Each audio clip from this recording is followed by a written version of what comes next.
अच्छा, आप विचार करके देखें तो ये सद्गुणों और दुर्गुणों का युद्ध तो सदा से होता रहा है। ये द्वंद्व चलता ही रहता है। अच्छा, दिन रात चलता ही रहा है। पर एक यह भी विचित्र बात है कि देवता हार जाते थे, राक्षस जीत जाते थे। और यदि हम लोग अपने जीवन को देखें तो जीवन में भी तो यही घटनाएं घट रही हैं। हमारे सद्गुण हमारे ही दुर्गुणों से हार जाते हैं। क्रोध आता है तब बोध का पता नहीं लगता कहां चला गया। हमारा क्रोध हमारे बोध को पराजित कर देता है, हमारा आवेश हमारे संयम को पराजित कर देता है। जीवन का भी तो यही सत्य है। अच्छा, इस पर अगर गंभीरता से विचार करें कि क्यों हारते हैं सद्गुण और दुर्गुण क्यों जीत जाते हैं, एक ही कारण है कि सद्गुणों में बड़ी अच्छाई है पर एक कमजोरी है, ये कभी इकट्ठे नहीं रहते। और दुर्गुणों में सब बुराइयां हैं, एक अच्छाई है, ये कभी अलग अलग नहीं रहते हैं। इनमें संगठन है। दुर्गुणों में संगठन है और सद्गुणों में संगठन नहीं है। और यह भी सभी के जीवन का अनुभव है कि जो सद्गुणों और दुर्गुणों के संदर्भ में बात कही गई, यही सद्गुणी और दुर्गुणियों के संदर्भ में है। आप देखो, अपने यहां अच्छे लोगों की कमी नहीं है। अच्छा, बुरे लोग उतने नहीं होते जितनी संख्या अच्छे लोगों की होती है। बुरे लोग तो उंगलियों पर गिने जा सकते हैं, अच्छे लोग ज्यादा हैं। लेकिन क्या कारण है कि थोड़े से बुरे लोग सबको परेशान करते रहते हैं? उसका कारण यही है कि अच्छे लोग संगठित नहीं है। सद्गुण जिन जिन में वो संगठित नहीं है। आज भी देखो, जो लोग अच्छी अच्छी बात कर रहे हैं, कई लोग कर रहे हैं पर मिलकर कहां कर रहे हैं? संगठन नहीं है। आप देखो, 4 शराबी आराम से रह जाते हैं, इतने आराम से रहते हैं कि दूसरा न मिले तब तक उनको चैन नहीं मिलती। खोज के एक आदमी चिलम पीता था, तो अब वो चिलम पीने लगे तो कई लोग इकट्ठे हो जाएं।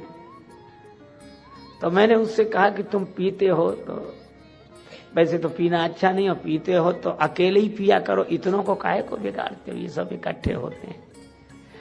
तो उसने कहा कि महाराज, आप पीते नहीं हो इसलिए आपको पता नहीं, मजा ही नहीं आता इतने लोगों के बिना। उनका संगठन है। 4 जुआरियों को, 4 शराबियों को, गंजेड़ी भंगेड़ियों को आप इकट्ठा रख सकते हैं, 4 को इकट्ठा रख सकते हैं, पर 2 विद्वानों को इकट्ठा नहीं रख सकते।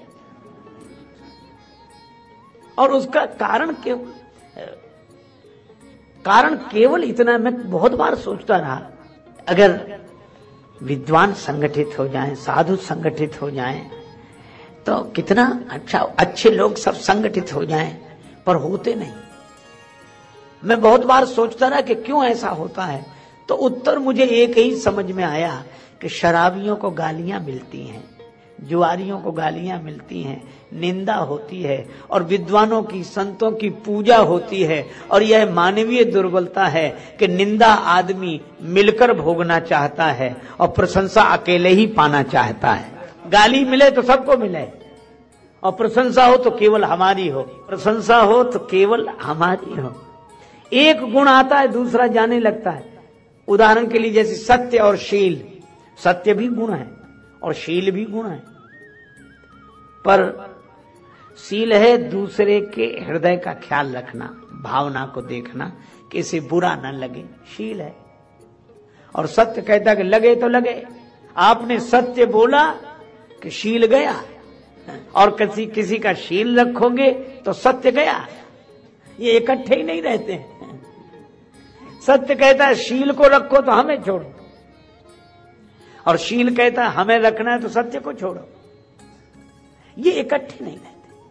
सद्गुण इकट्ठे नहीं रहते। अच्छा, और विकार इकट्ठे रहते हैं। आप देखो, काम विकार है, कामना, चलो कामना, इच्छा विकार है। मन में उत्पन्न होने वाले एक विकार का नाम काम है, कामना है।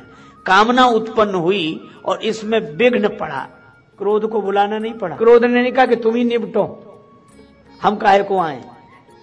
पर क्रोध कहता तुम चिंता मत करो, हम तो साथ ही हैं, तुम्हें छेड़े तो कोई जरा। और कामना में विघ्न पड़ा तो क्रोध आ गया। अच्छा चलो विघ्न नहीं पड़ा, कामना पूरी हो गई तो लोभ आ गया। कामना पूरी हो जाए तो लोभ, और कामना पूरी ना हो तो क्रोध। कितना संगठन है इसमें, इनमें इतना संगठन है। ध्यायतो विषयान पुंसः संगस्तेषु उपजायते संगात संजायते कामः कामात् क्रोधो विजायते क्रोधात् भवति सम्मोहा सम्मोहात् स्मृति विभ्रमा स्मृति भ्रंशात् बुद्धिनाशो बुद्धिनाशात् प्रणश्यति। गणित है ये, एक आएगा तो दूसरा आ ही जाएगा। एक बुराई एक को बुला लेगा, दूसरा आए बिना रह नहीं सकता। अच्छा एक अद्भुत बात है, एक बुराई बुलाओ तो दूसरी बुराई आए बिना रह नहीं सकती, और एक गुणी को बुला लो दूसरा गुणी ठहर नहीं सकता। हो मैंने कहानी सुनी थी, एक राजा के यहाँ दो विद्वान गए, बड़े पंडित बड़े विद्वान। राजा ने बड़ा उनका स्वागत सत्कार किया, पर राजा भी व्यवहारिक आदमी था, अनुभवी व्यक्ति था। एक विद्वान स्नान के लिए गए, तब उसने दूसरे विद्वान से पंडित जी से कहा कि महाराज आप तो बड़े योग्य बड़े विद्वान दिखाई दे रहे हैं, और समझ में आ रहा है कि आप बहुत योग्य हैं, ये आपके साथ जो है वह भी आपकी तरह विद्वान होंगे। अरे बोले काहेगा विद्वान, घोड़ा है वो तो हम उसको साथ लिए घूमते हैं कि एक से दो भले। बड़ा अच्छा। अब वो आकर बैठा, अब ये गए स्नान करने, तो राजा ने राजनीतिक आदमी उनसे भी वही पूछा कि आप तो बड़े योग्य विद्वान प्रतीत हो रहे हैं, ये जो आपके साथ हैं ये भी तो विद्वान होंगे, आपसे थोड़े कम होंगे। अरे बोले कम, विद्वान का बैल है पर एक से दो भले, इसलिए साथ रख। राजा बोला ठीक। अब जब दोनों तैयार हो गए, राजा ने कहा चलिए भोजन के लिए। दोनों बड़ी उत्सुकता से गए भोजन के लिए। राजा ने एक के सामने भूसा रख दिया, दूसरे के सामने घास, शुरू करो। तो दोनों बोले ये हम लोगों का अपमान, ये क्या? राजा बोला क्षमा करें, परिचय तो आपसे ही मिला है। ये कह रहे थे कि वो घोड़ा है और ये कह रहे थे कि वो बैल है, तो बैल के सामने भूसा, घोड़े के सामने घास, शुरू करो।